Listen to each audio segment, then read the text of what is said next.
escaping the fleshly fire of Sodom. Look at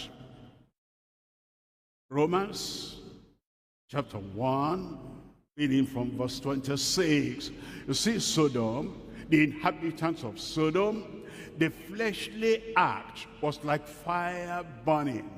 And it was like when they used to have the train walked or run by fire, by those coals, and it will produce heat, and then it will make them run.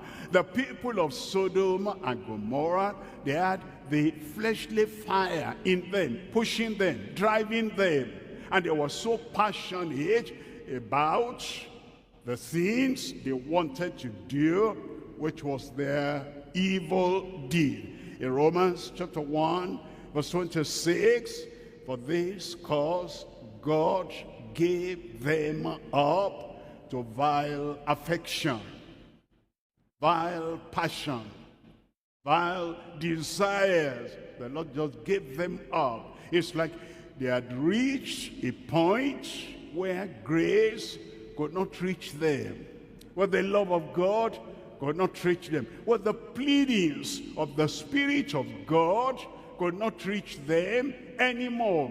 And so with all that God has provided, that will check them, restrain them, constrain them, and make them so convicted as to repent, nothing worked.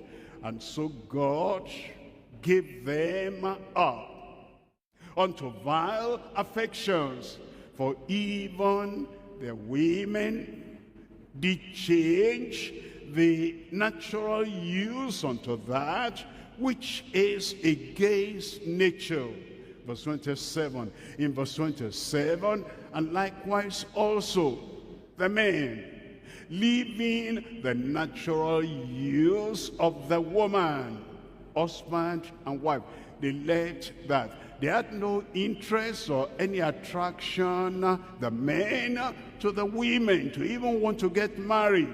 They'd rather be attracted to men like themselves. They burnt at the fire of lust, at the fleshly fire. They burnt in their laws, one toward another. Men with men, walking that which is unseemly, and receiving in themselves that recompense of their error, which was meat.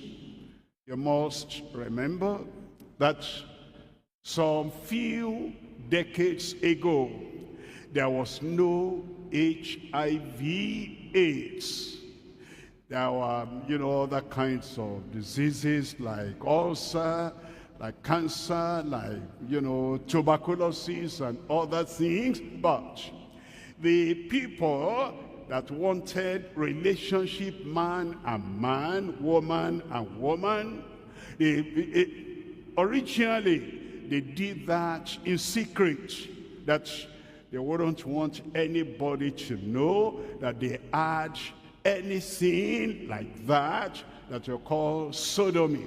But eventually, in the 60s, not far away, just about 60, 70 years ago now, the people, they started coming out and they started protesting that we too must be recognized. And eventually pressure came upon the governments of their country, and they began to give them liberty and license. They were not satisfied, and they said we must be in every institution in the land. And so they found their way into all those institutions, and now they have spread beyond the West and over here in Africa. They're even forcing some government that you must allow this publicly.